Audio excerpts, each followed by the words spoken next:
المستقيم صراط الذين أنعمت عليهم غير المغضوب عليهم ولا الضالين. اللهم صل على سيدنا محمد الفاتح لما أغلق والخاتم لما سبق ناصر الحق بالحق والهادي إلى صراطك المستقيم وعلى آله حق قدره ومقداره العظيم. ورضي الله عن أصحاب رسول الله صلى الله عليه وسلم من أبي بكر وعمر وعثمان وعلي وسائر أصحابه ومن تبعهم بإحسان إلى يوم الدين. يا همة الشيخ اهدري لنا بهذا المهدر والتعرفي بنظرة تأتي لنا بالزفر. كلام قديم لا يمل سماعه تنزه عن قول وفعل ونية به أشتفي من كل داء ونوره دليل لكلي عند جهلي وهيرتي. ويا ربي متأني بسر حروفه ونور به قلبي وسمعي ومقلتي. وبعد أيها المستمعون الكرام وأيكم بتحية الإسلام وهي السلام عليكم ورحمة الله تعالى وبركاته. mune ubangiji subhanahu wataala godiya da ya kawo wannan yammaci mai tarin albarka na ranar litinin wanda muke ci gaba da gudanar da wannan karatu na tafsiri a wannan masallaci mai albarka tare kuma da jama'a masu albarka. Yau idan ubangiji subhanahu wataala ya yarda za mu tashi a kan nusufi na waƙalar kabufiya bismillahi mujraha wa mursaha aya ta 41 ke ko yawa bismillah. أعوذ بالله من الشيطان الرجيم بسم الله الرحمن الرحيم وقال اركبوا فيها بسم الله مجراها ومرساها إن ربي لغفور رحيم. وقال اركبوا فيها بسم الله مجراها ومرساها إن ربي لغفور رحيم. وقال نوح annabi nuhu alaihi salamu yake cewa ko yace tunda fi'ili ne madi annabi nuhu yace irkabu fiha ku hau cikin wannan jirgin ruwan shine as-safinatu bismillahi da sunan ubangiji subhanahu wata'ala. shi wannan jirgin majaraha yake tafiya wa marsaha da kuma bismillahi yake tsayawa bi fatahil mimaini idan ka ce majaraha to kuma wa marsaha wa dammuhuma in kuma kai musu damma shine rufa'a mujraha wa mursaha zai zamanto masdari ne ai jariha tafiyar jirgi din tana tafiya ne akan bismillahi wa rasuha tsayuwarta kuma da take yi akan duk inda za ta tsaya inda jirgi ya je gaba to tana tsayawa ne da sunan bismillahi shine sunan Allah ai muntaha siyariha yayin da ta kai makura ta tsaya lokacin da take tafiya. Inna rabbi lallai ubangiji na inji annabi nuhu alaihi salamu la gafurun mai yawan gafara ne rahimun mai yawan jin kai ne haisu nan gurin lam yuhlikuna bai halaka mu ba ya tseratar da mu a cikin wannan jirgi nashi. وهي تجري بهم في موج كالجبال ونادى نوح ابنه وكان في معاذر يا بني اركب معنا ولا تكن مع الكافرين. وهي تجري بهم في موج كالجبال ونادى نوح ابنه وكان في معزل يا بني اركب معنا ولا تكن مع الكافرين. وهي ita wannan jirgin ruwa din tajri tana gudana ma'ana tana tafiya bihim da su annabi nuhu wa man amana mahu da kuma wanda suka bada gaskiya da hi da kuma sa'irul hayawanat da kuma shauran dabbobi wanda ubangiji subhanahu wataala ya umarni ya dauka fi maujin cikin kumfa girman kowace kumfa guda ɗaya kal jibali ta kai girman dutse fil irtifa'i wajen ɗaukaka wal azmi da kuma girma. Wa nada nuhu nibnahu kan'ana sai annabi nuhu alaihi salamu ya kira ɗansa mai suna kan'ana wa kana fi ma'azilin an safinati, kan'ana ya zamanto yayi nesa da jirgin annabi nuhu, baya daga cikin waɗanda annabi nuhu ya saka a cikin wannan jirgi. Sai ya ce ya bunayya, ya kai ɗana irkan ma'ana, ka taho ka hau wannan jirgin tare da mu, wala takun ma'al kafirina, kar ka zamanto kana daga cikin mutanen da Allah Ubangiji subhanahu wa ta'ala zai halaka su a cikin wannan ruwan. Ya kan'ana ya ce قال فآوي إلى الجبل يعصمني من الماء قال لا عاصم اليوم من أمر الله إلا من رحيم وحال بينهما الموج فكان من المغرقين. قال سآوي إلى جبل يعصمني من الماء قال لا عاصم اليوم من أمر الله إلا من رحم وحال بينهما الموج فكان من المغرقين. وقال kan'ana sai ya gaya wa annabi nuhu alaihi salamu mahaifinsa ko kuma baban shi. Sa'awi ya ce da sannu zan je in taru ila jabalin izuwa wancan dutse din, ya simuni ayyam na animinal garaki, zai kiyaye ni daga dilmiyewa daga cikin wannan ruwa din. Shi wannan kumfar da yake gani girmanta ca yake dutse ne. Annabi nuhu alaihi salamu yake gaya masa cewa la asimal yawma min amrillahi, babu wanda zai kubuta daga azabar Allah a yau illa man rahimallahu, sai wanda ubangiji subhanahu wata'ala ya ji kansa, wa huwal ma'asumu, shine wanda Allah zai kiyaye. Wanda kuma Allah zai kiyaye shine wanda yake cikin wannan jirgi. Duk shedanci irin na shedan kaga bai bari jirgin annabi nuhu ya bar shi ba, shi ma kokari yayi ya samu ya shiga. Annabi nuhu amma ba kirawo shi yayi ba, sannan kuma ba saka shi yayi ba.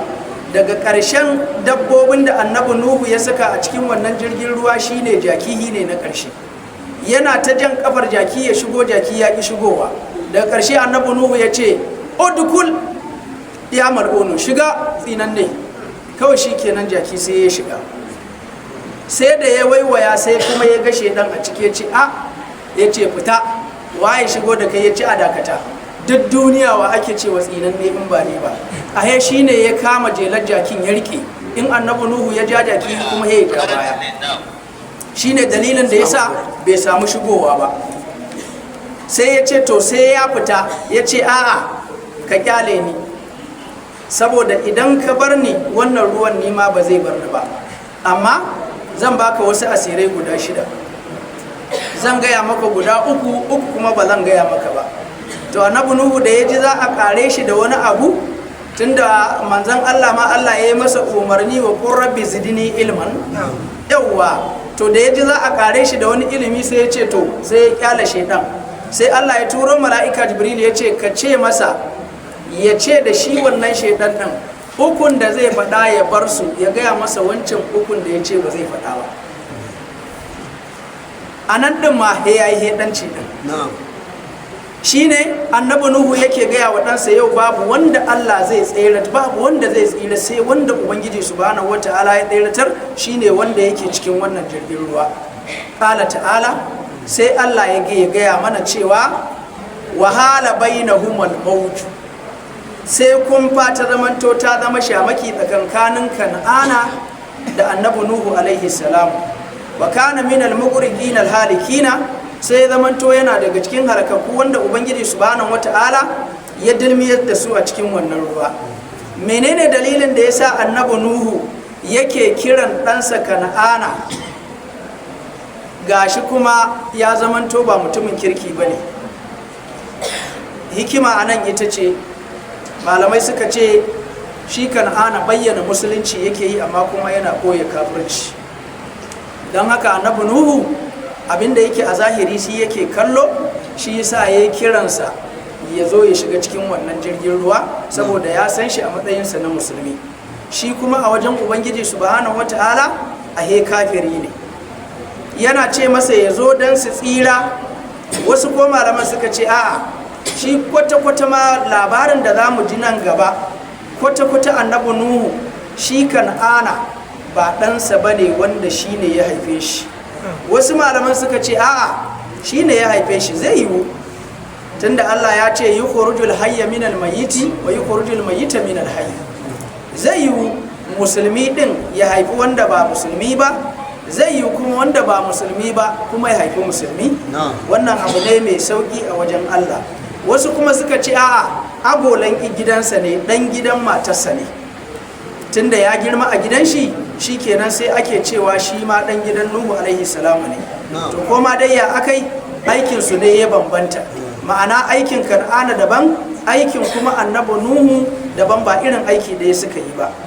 Wakila ya abdi ma'aki wa ya sama'u uqli'i wa bidal ma'u wa qudiya al-amru wastawat 'ala al-judi وقيل بعدا لقوم الظالمين. وقيل يا أرض ابلعي ماءك ويا سماء أقلعي وغير الماء وقضي الأمر واستوت على الجود وقيل بعدا للقوم الظالمين. وقيل sai aka ce da ƙasa, waye ce da ita Allah, ya ardu ya ke ƙasa ibla'i ma'aki allazi na ba'a minki, ruwan da ya bubbugo daga gare ki ke ƙasa, to ibla'i yanzu kuma muna buƙatar ki shanye shi. Ba sharibatu sai ta shanye ruwan, tsawon ruwan tufana kwana 180 aka yi ana yinsa, wata 6 kenan ko. Sai ta shanye ita ƙasa ruwan da ta bubbuga sai ta tsotse shi, duna ma nazala minas sama'i, amma banda ruwan da ubangiji subhanahu wata'ala ya saukar daga sama. Tunda ruwa ne aka yi shi, sama tana zubarwa, ƙasa tana zubarwa. Wata tana bulbulo da ruwa mai zafi, wata kuma tana sama kuma tana bulbulo da ruwa, tana zubar da ruwa mai sanyi. Nazala minas sama'i ai shine duna ma nazala minas sama'i, banda ruwan da ya sauko daga sama, fasara anharan wa biharan. Ruwan da ya sauko daga sama sai ubangiji subhanahu wata'ala ya mai da shi korami da koguna na ruwa. Wa ya sama'u sai muka ce ya ke sama aqla'i amsiki anil madari, ke kuma ki rike daga ruwan da kike zubarwa, ma'ana ki daina. Fa amsakat, yanda ka san an ja burki shikenan sai ta daina ruwa. Wagiral ma'u sai ruwa ya zamanto ya yi ƙasa, ya na ƙasa, ba ƙarewa yi aka neme shi aka rasa ba, saboda wancan ruwan da ya zamanto biharan wa anharan, ruwan da sama ta bubbugan ne, ruwan da sama ta zubar ne. Wagiral ma'u sai ruwa ya zamanto ya yi kaɗan. Wa quriyal amru ai amru hilaki qaumi nuhin, ubangiji subhanahu wata'ala anan ne ya halakar da mutanen qaumi nuhin, wanda ba a bar ko mutum da ya a cikin su ba, matukar ba wanda suka ba da gaskiya bane. Su kuma su ne mutum 80 ko mutum 40 a shekara 1000 ba shekara 50, su kadai ne waɗanda suka ba da gaskiya. Wastawat as-safinatu, wannan jirgin ruwan sai ya je ya tsaya, wa kafa alal judi, sai ya je ya tsaya akan wani dutse da ake kiransa dutsen judi, jabalun bil jaziratil arab ko bi qurbil muwassal, yana nan a yankin larabawa. Dutsen hanyar dutsuna ne guda 4 wanda ubangiji subhanahu wata'ala ya yi musu umarni ko ya aiko mala'ika jibrilu ya ce ya gaya musu cikin ɗayansu zai tsayar da jirgin annabi nuhu a kai. Akwai shi dutsen duji, akwai abu ƙubaisin, akwai kuma dutsen yasriba, akwai duwatsu dai guda 4 su ne, akwai dutsen uhudu. Waɗannan duwatsun su ne wanda Allah ya ce zai tsaye da ɗaya daga cikin jirgin nan a kansu. To kowanne wabtakhara sai yake alfahari cewa kawai shi ne wanda za a tsaye da wannan jirgin a kansa. Shi kuma dutsen judi sai ya ce a'a, ya ce hi ya san ma ba za a tsaye da wannan jirgin a kan shi ba, saboda hi ba komai ba ne. Allah ya ce to tun da kai tawaru, to kai kuma akan kalama saukan da dutsen. Faƙalar rasulullahi sallallahu alaihi wasallama, saboda haka ne ba manzon Allah yake cewa man tawara'a rafa'ahu Allah wa man takabbara wara'ahu Allah duk wanda ya kaskan da kai to Allah zai daga darajarsa, wanda kuma ya ce shi ne ya isa to kuma Allah zai sauke darajarsa. Wakila sai aka ce bu'udan aihilakan abin yayi nisa lil qaumil kafirina ga mutanen da suka zamanto azzalimi shine alkafiri.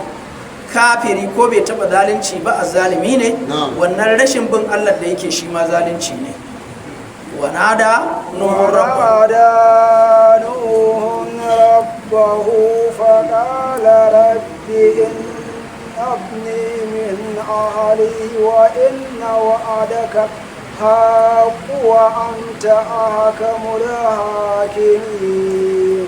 Ubangiji subhanahu wa ta'ala yake gaya mana cikin wannan aya, duk da akwai hadisin da ya nuna cewa wace rana ce shi wannan jirgin annabi Nuhu ya tsaya akan wannan dutse din. Ranar da bayan kwana 180 ana wannan ruwa, Allah ya tsaye da wannan jirgi na annabi Nuhu akan dutsen Judi, ya faru ne ranar Ashura. To saboda haka manzon Allah ya bada inganci na waɗannan Ashura a ɗin zaka ji ana Tasu'a da Ashura ko ainihin da kawai guda ɗaya ne Ashura ko manzo alaihi salatu wassalamu shine yasa ake yin Tasu'a da kuma Ashura. Na farko manzo Allah da ya hijira daga Makka zuwa Madina ya samu Yahudawan Yasriba, su ne Yahudawan Madina, sai ya same su suna yin azumi ranar Ashura. Sai ya tambaye su me dalilin da yasa suke yin azumi ranar Ashura. Suka ce dalilin da yasa suna yin wannan azumin ne dan sun ga Musa alaihi salamu yana yin wannan azumi din ranar da Ubangiji subhanahu wata'ala ya tseratar da annabi Musa ne da shi da jama'arsa kuma ya halakar da Fir'auna yawma Ashura, ranar Ashura ne. Suka ce to wannan dalilin da muka ga annabi Musa yana yi, mu ma shi yasa muke yin wannan azumi din. Sai manzon Allah ya buɗe bakinsa ya ce na hannu a haƙƙu bi Musa minku. Yau ai mu ne muka fi dacewa da annabin Musa ya yi abu mai a kanku. Sai manzon Allah ya yi umarni ya ce a dinga azumin wannan Ashura a ɗin. Amma ana nan sai ya ce kuma khalaful yahuda wa nasara. Ku saba wa Yahudawa da Nasarawa, su ba iya na 10 suke yi ba, to ku yi kwana na 9 sannan kuma sai ku yi na 10. To Allah ya azurta wasu annabawa ne guda 10, shine dalilin da yasa ake kiran wannan azumi din Ashura. Na farko dai ya tsaye da jirgin annabi Nuhu alaihi salamu yawma Ashura, ya tseratar da annabi Musa yawma Ashura, ya halakar da Fir'auna yawma Ashura, ya dawo da annabi Yusufa wajen annabi Yaquba yawma Ashura, ya baiwa annaba Ayyuba alaihi salamu lafiya yawma Ashura, wannan duk ya faru ranar Ashura ne. Ya dawo da annabi Sulaimana alaihi salamu mulkinsa yawma Ashura, ya karba addu'ar annabi Dawuda alaihi salamu yawma Ashura. waɗannan irin waɗannan abubuwa guda 10 haka Ubangiji subhanahu wata'ala din ranar Ashura yayi wa annabawa waɗannan. To shi yasa azumin wannan ranar yana da matukar muhimmanci a wajen musulmi. Wanda Allah ya ce ina tsammanin duk mutumin da ya azumin yawman Ashura, Ubangiji subhanahu wata'ala zai kankare masa zunubin shekara guda wacce ta wuce. In kuma ya azumin ranar Arfa, wanda Allah ya ce ina tsammanin Ubangiji subhanahu wata'ala zai kankare masa zunubin shekara 2, zunubin shekarar da ta wuce da kuma zunubin da shekarar da za ta zo. Wannan ayar abinda take nuna mana shine Ubangiji subhanahu wata'ala wa nada Nuhu rabbahu, annabi Nuhu alaihi salamu sai ya kira ubangijinsa, faqala sai ya ce rabbi ayya rabbi inna bani kan'ana, ɗana kan'ana min ahali, yana daga cikin ahalina, wa qad wa'adtani bi najatihim, kuma Allah kayi min alƙawari cewa iyalina za su tsira. Amma ga kan'ana alamu yana nuna cewa yana daga cikin halikina, yana daga cikin muguraqina. wa inna wa'adaka alhaqu kuma alƙawarinka gaskiya ne allazi la khalfa fihi wanda babu sabani a cikin alƙawarin Allah inna Allah la yukhlifu al-mi'ada Allah baya canja alƙawari ba kuma ya sabawa wa anta akamul hakimina kai ne wanda kake sani kuma kafi kowa iya hukunci a cikin dukkan wani hukunci da za ka yi kafi kowa adalci ala ta'ala sai Allah ya ce yanda labarin yake Nuhu bari mu gaya ma qala ya nuhu innahu laysa min ahlik innahu laysa min ahlika innahu amalun ghayru salih فلا تسألني ما ليس لك به علم إني أعيدك أن تكون من الجاهلين قال يا نوح إنه ليس من أهلك إنهم عمل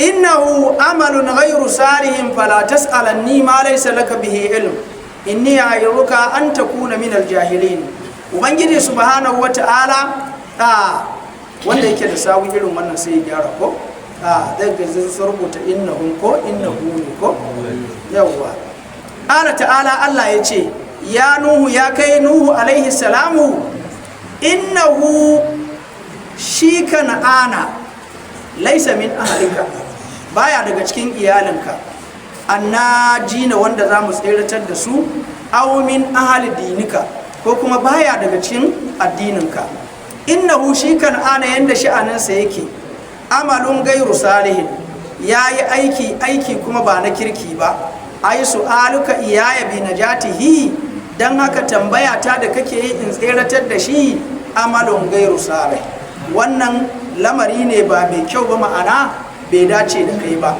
fa innahu kafirun domin shi kafiri ne wala najatan lil kafirina a yau kuma babu wani kafiri da zai tsira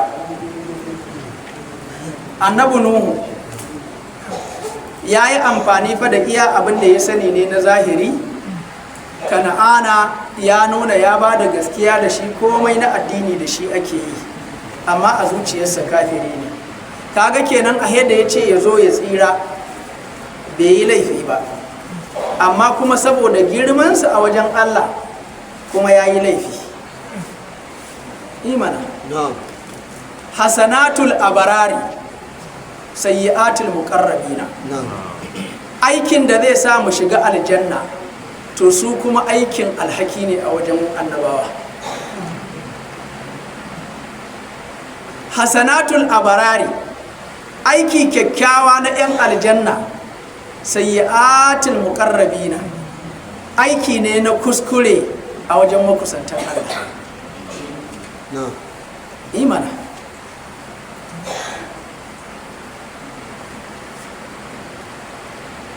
ina fata mun gane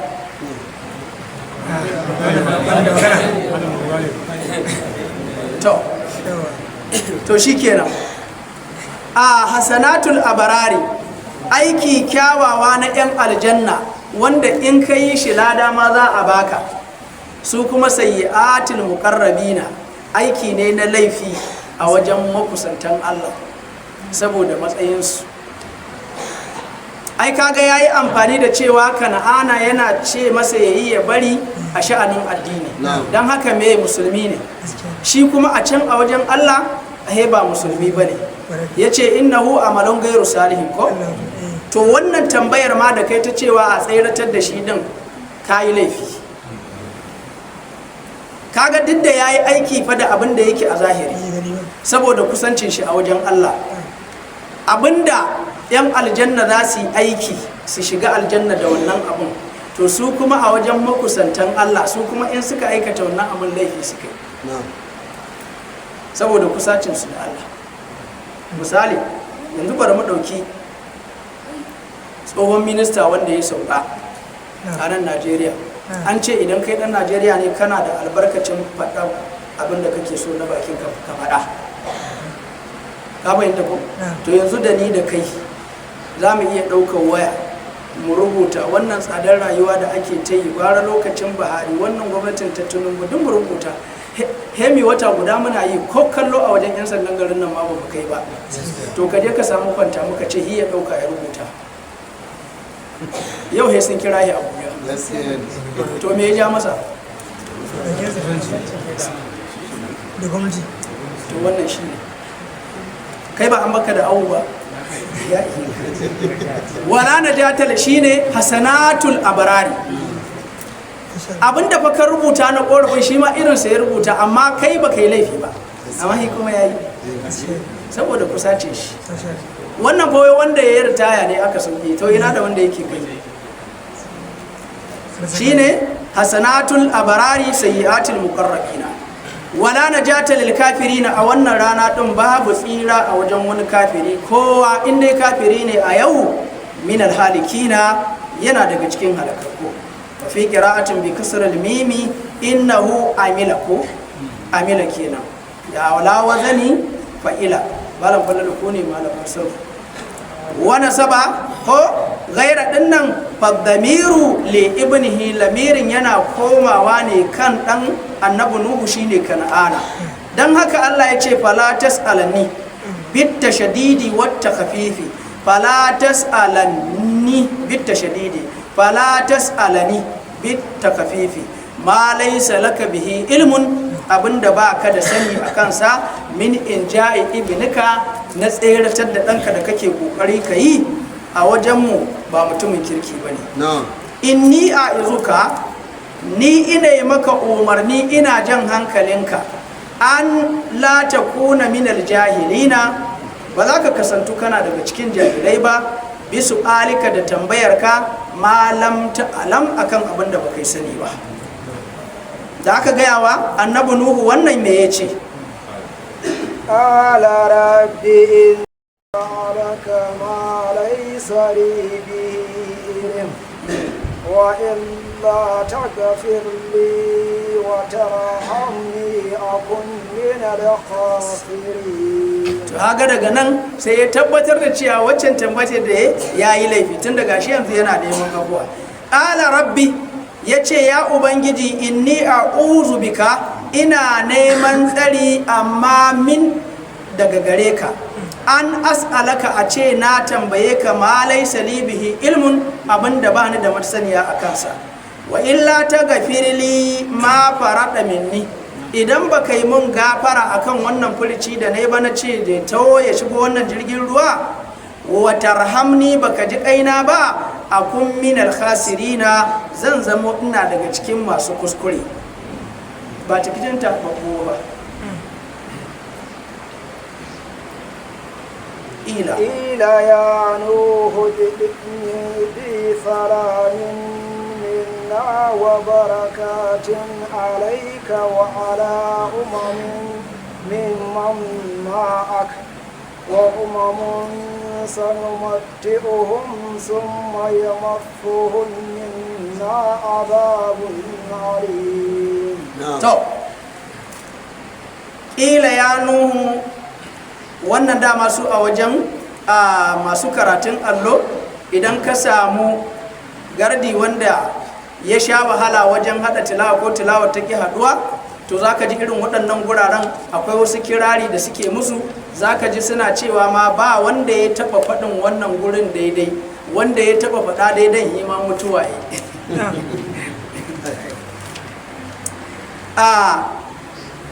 harfai ne guda biyu ɗaya akasal halk shi mafitarsa can ƙarshen makogoro ne shi kuma ɗaya harafin wasaɗil halk shi kuma tsakiyar makogoro shi kuma a nan zai fito kuma sai aka kawo su guri guda aka haɗa su ya nuhu ha'un zai fito a nan ita kuma ha babbar da aka ɗaure ita kuma a ƙasa ita kuma za ta fito can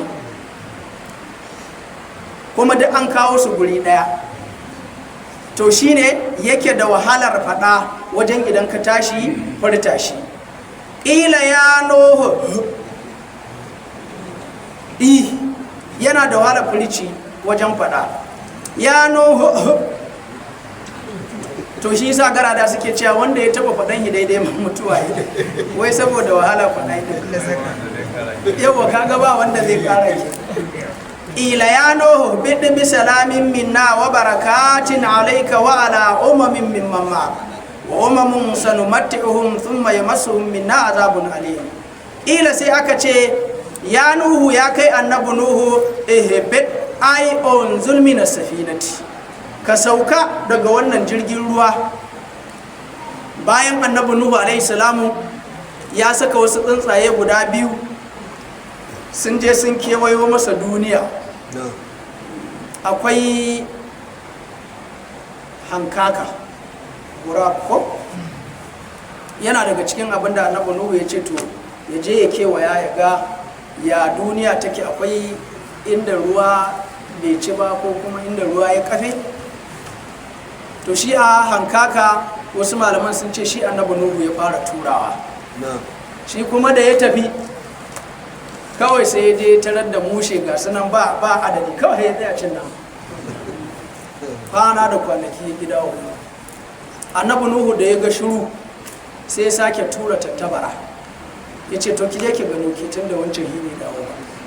Ita kuma da ta je ta zagayo sai ta zo ta gaya masa har gurin da ruwan ma ya kafe, sai da ta ɗebo ƙasar gurin ta kawo masa, ya tabbatar da cewa to yanzu guri kaza a ruwa ya dakata.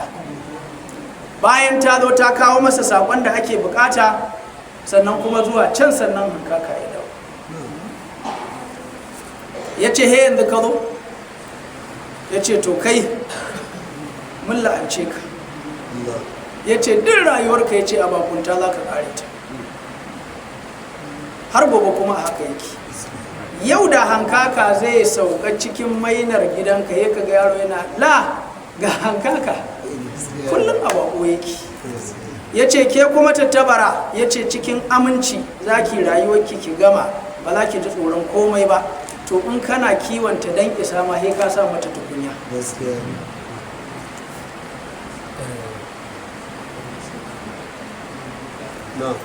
Mana dan isa sai ka sa, ba za ka bata ma a ɗakin haka ba, sai da tukunya kana kula da ita. Saboda me aiken da annabi nuhu alaihi salamu ya yi mata, kuma ta je ta dawo akan lokaci. Ubangiji subhanahu wata'ala yake gaya mana, to sai aka ce da annabi nuhu ka sauka daga cikin wannan jirgin naka bi salamatin an bi tahiyatin, ka sauka da aminci ko kuma da gaisuwa minna daga gare mu, wa barakatin ko wa yaratin ko da ainihin wato albarkatai alaika da muka saukar a gare ka, wa ala umamin da kuma al'ummomin da mimman aka wanda suke tare da kai fi safinati a cikin wannan jirgin ruwa din. Annabi nuhu bayan ya dauki dukkan wasu kwari da aka zo kan maciji da kunama, ya ce to kutun da azalumai ne ba zan hada ku da mashauran dabbobi ba, kawai ku kyale ku za a yi ruwa duk ya halakar da ku. Suka ce annabi nuhu mun maka alƙawari ba za mu cutar da kowa ba, a dai wannan abin nan din mun shiga ba wanda za mu cutar. To sannan ya dauki maciji mace da namiji, ya dauki kunama mace da namiji, ina ma da bai dauke su.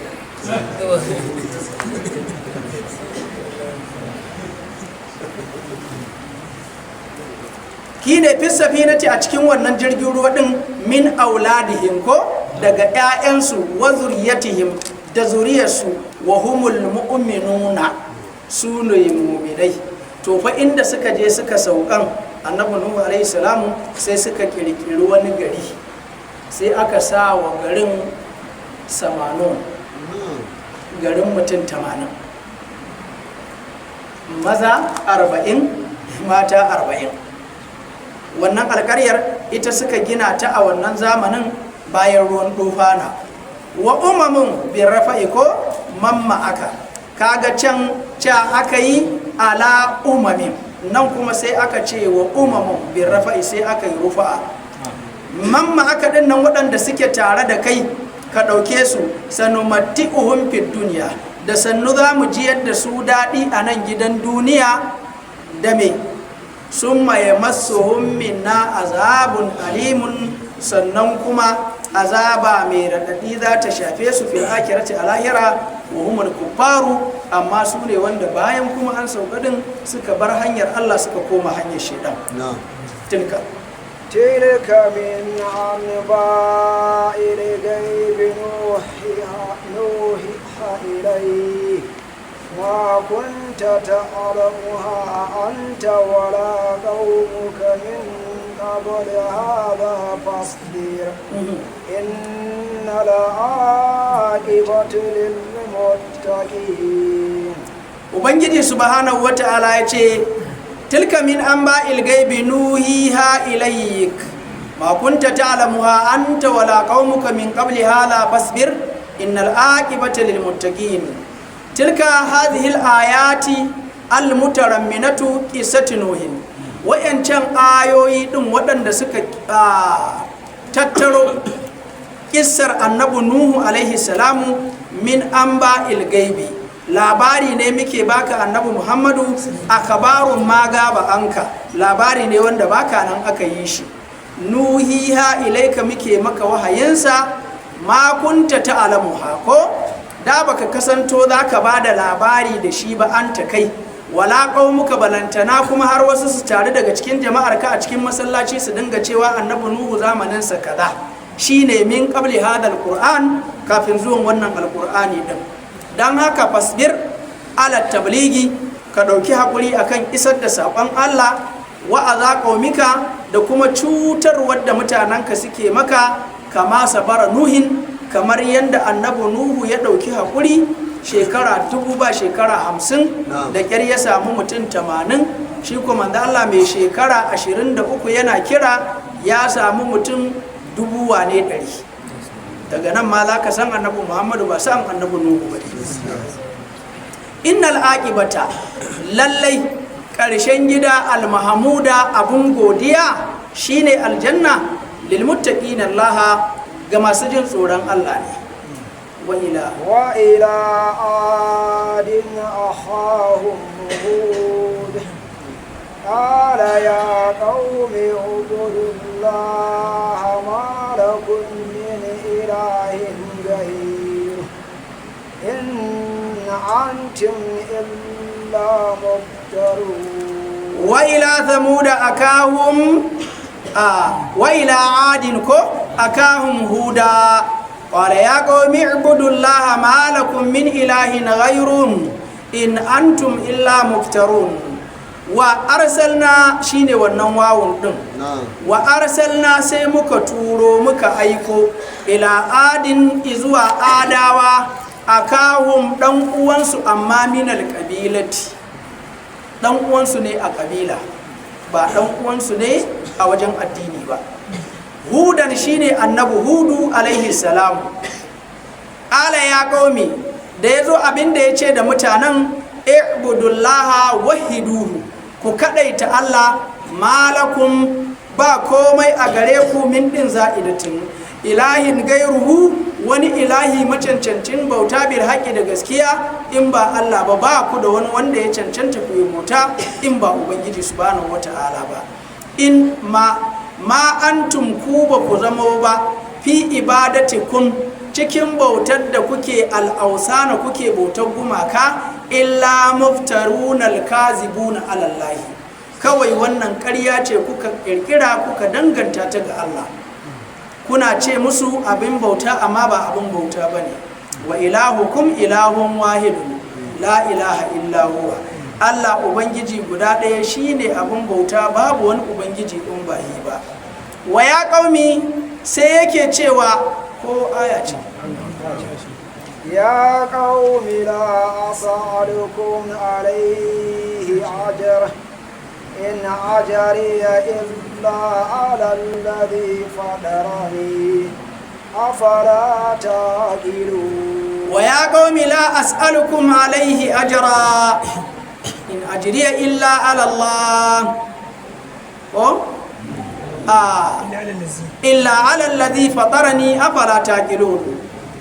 wa ya qaumi, ya ku mutane, la as'alukum alaihi ajaran ai ala tabaligi wal wa'azi. Wannan isar da sakon Allah din da nake muku da kuma wa'azi ban tambaye ku lada ba, shine ku biya ni ala tauhidi, cewa duk wanda zai shiga musulunci sai ya biya. Duk san kuɗi irin na malamai har yanzu ba a ce an za ka shiga musulunci ya ka biya, har gobe abin kuma a haka yake. Ajaran ba na tambaye ku lada. Wanda kuma sai kaka ta yi sannan shi kuma zai tafi ya je ya dinga yi wa mutanen garin wa'azi, shi kuma ya hukuncinsa yake. Shi wannan ladansa ba a wajen Allah ba ne, ladansa a wajen mutanen garin ne abinda suka bashi. Yawwa in ba su bashi ba to shi kenan ba shi da ladan komai. Ai dama ya tafi ne ba don Allah ba. Idan rani ya yi ba sa bukatar wa'azi, me yasa ba zai je da rani ba? To ya je ne don wani abin duniya kawai, lil hudamid duniya. Yawwa ya je ne don wannan abin, in sun bashi shi kenan, in ko ba su bashi ba to shi kenan ya yi bai babu ko. In ajiriya ma ajiriya, ladana bai zama ba illa alallahi wahdahu, sai ga Allah shi kadai. Allazi fadarani allazi khalaqani, fadarani khalaqani, wanda ya halicce ni. Afala ta'qiluna, shin ba za ku hankalta ba cewa abinda nake gaya muku dinnan ba na cewa sai kun biya ni? Wa ya qaumi astaghfiru rabbakum